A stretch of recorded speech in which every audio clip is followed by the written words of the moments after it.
ভারতের পশ্চিমবঙ্গের বিধানসভা নির্বাচনের দ্বিতীয় ও শেষ দফা ভোট গ্রহণ বুধবার। সোমবার সন্ধ্যায় শেষ হয়েছে নির্বাচনী প্রচার। প্রচারে প্রার্থী ছাড়াও উপস্থিত ছিলেন তারকা অভিনেতা অভিনেত্রীরাও। প্রচার শেষ করার পর আগামী রাজ্য সরকার গঠনে আত্মবিশ্বাস জানিয়েছেন প্রধান দুই প্রতিদ্বন্দ্বী বিজেপি ও তৃণমূল কংগ্রেসের প্রার্থীরা। এই পর্বে রাজ্যের ৭ জেলার ১৪২টি আসনে ভোট নেওয়া হবে। কলকাতা থেকে আরো জানাচ্ছেন সত্যজিৎ চক্রবর্তী। মাংসের দোকান বন্ধ করে দিয়েছেন মেরে। নির্বাচনী প্রচারের শেষ দিনে ভবানীপুর আসনের তৃণমূল প্রার্থী মমতা বন্দ্যোপাধ্যায় নির্বাচনী কর্মসূচিতে অংশ নিয়েছিলেন। তেমনি এই আসনে মাঠে কামড়ে পড়েছিলেন মমতার প্রধান প্রতিপক্ষ বিজেপি প্রার্থী শুভেন্দু অধিকারী। ভারতের প্রধানমন্ত্রী নরেন্দ্র মোদী, কেন্দ্রীয় স্বরাষ্ট্রমন্ত্রী অমিত শাহ, তৃণমূলের সর্বভারতীয় সভাপতি অভিষেক ব্যানার্জি সহ অনেক টলিউড তারকাদের প্রচারে দেখা যায়। ব্যারাকপুরে একটি নির্বাচনী প্রচারে উপস্থিত ছিলেন নরেন্দ্র মোদী।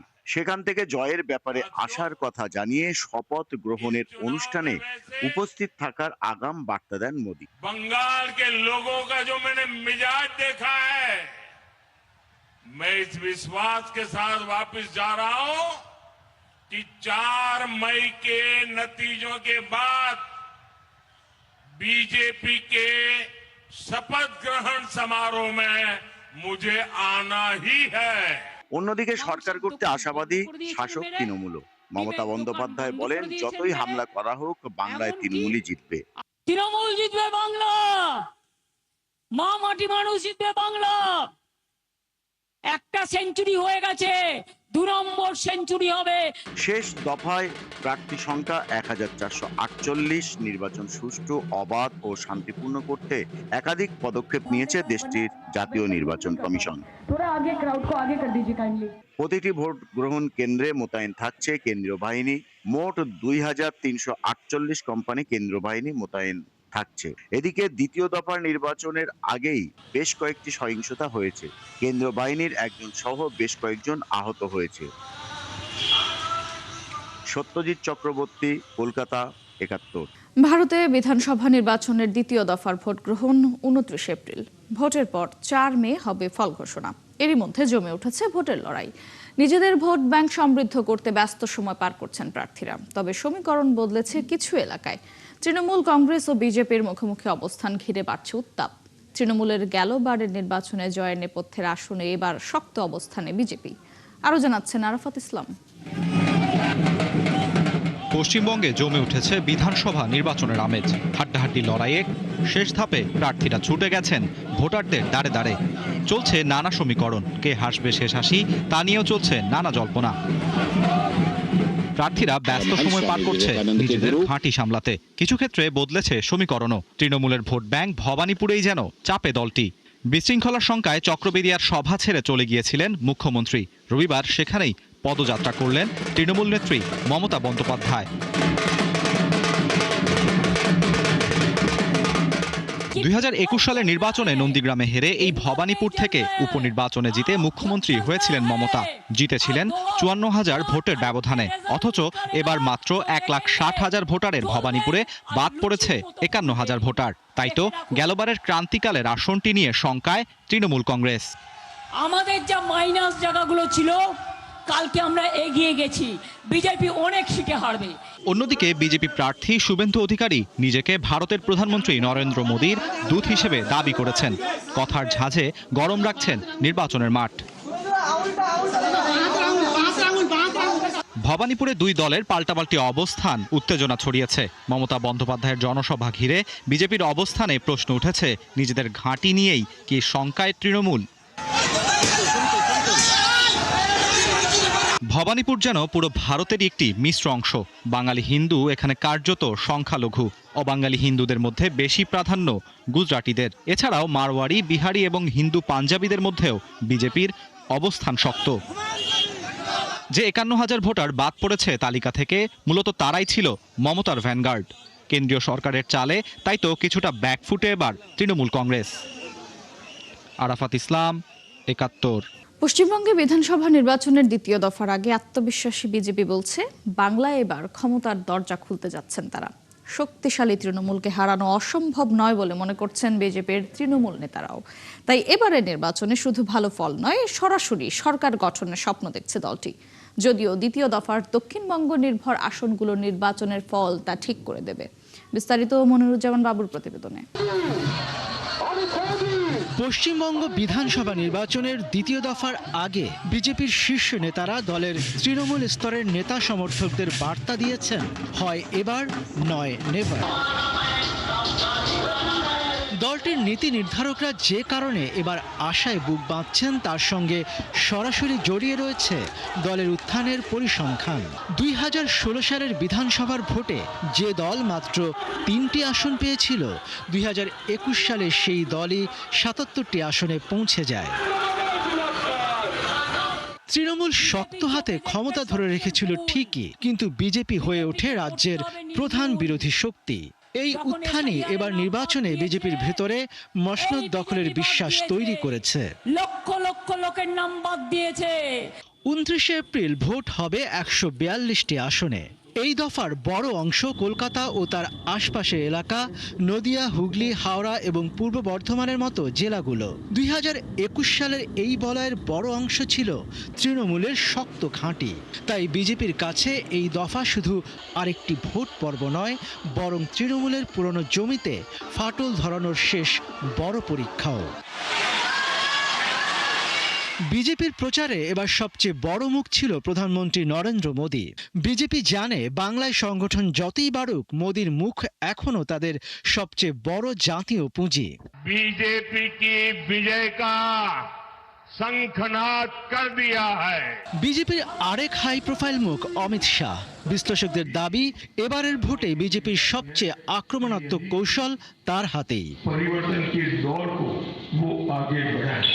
রাজনৈতিক বিশ্লেষকদের মতে বিজেপির অঙ্ক এবার খুব সহজ।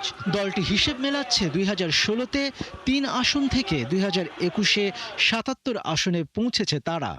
এই উত্থানই বিজেপিকে আশা দেখাচ্ছে বাংলায় ক্ষমতার দরজা খুলতে পারে তারা।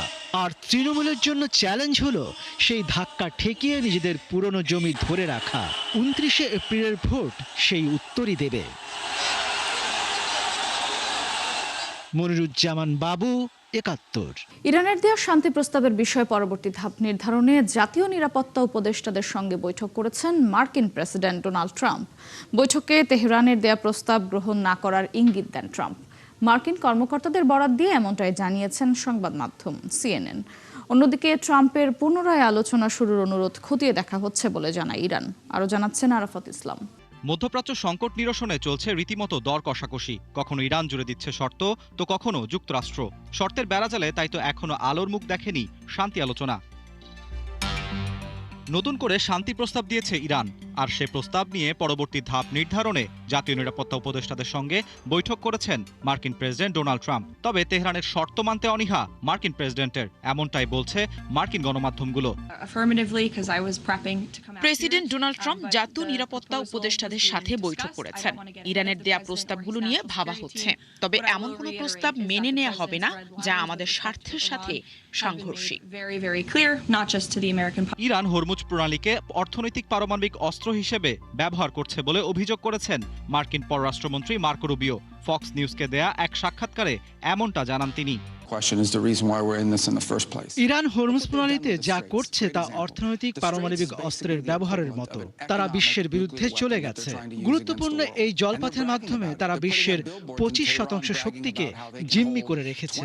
তাহলে ভাবুন, তাদের হাতে পারমাণবিক অস্ত্র থাকাটা বিশ্বের জন্য কতটা ঝুঁকিপূর্ণ।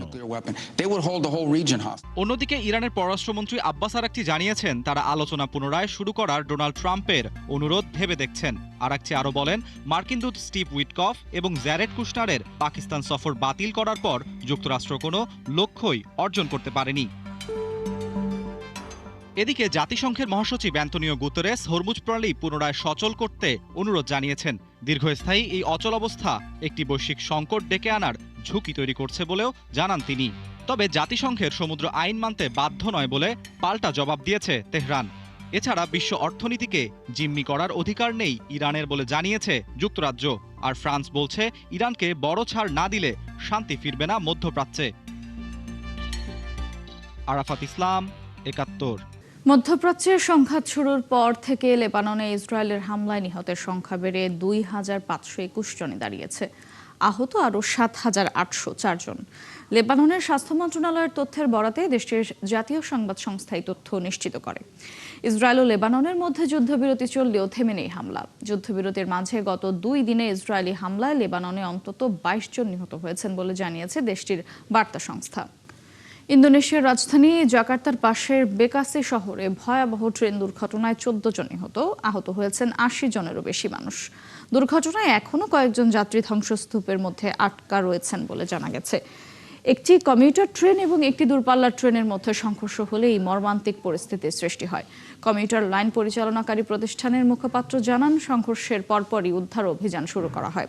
মঙ্গলবার ভোর পর্যন্ত উদ্ধারকর্মীরা ঘটনাস্থলে কাজ চালিয়ে যান। ইন্দোনেশিয়ার জাতীয় অনুসন্ধান ও উদ্ধার সংস্থার প্রধান জানান, এখন পর্যন্ত 14 জনের মৃত্যুর বিষয়টি নিশ্চিত হওয়া গেছে। তবে উদ্ধার কাজ অব্যাহত থাকায় মৃত ও আহতের সংখ্যা আরও বাড়তে পারে বলে আশঙ্কা করা হচ্ছে। চলমান যুদ্ধবিরতি লঙ্ঘন করে পাল্টাপাল্টি হামলার অভিযোগ তুলেছে পাকিস্তান ও আফগানিস্তান। আফগান তালেবান প্রশাসনের অভিযোগ, দেশটির পূর্বাঞ্চলে পাকিস্তানের হামলায় অন্তত 4 জন নিহত হয়েছেন। অন্যদিকে পাকিস্তান দাবি করছে দক্ষিণ ওয়াজিরিস্তানে গোলাগুলিতে অন্তত 3 জন বেসামরিক মানুষ আহত হয়েছেন।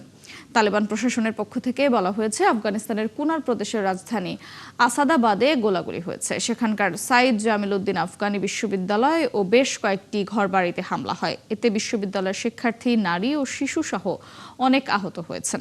তালেবানের উপমুখপাত্র হামদুল্লাহ ফিতরাত বলেন, পাকিস্তান সেনাবাহিনী মর্টার ও রকেট হামলা চালিয়েছে। অন্যদিকে পাকিস্তানের তথ্য মন্ত্রণালয় হামলার খবরকে স্পষ্ট মিথ্যা বলে নাকচ করে দিয়েছে।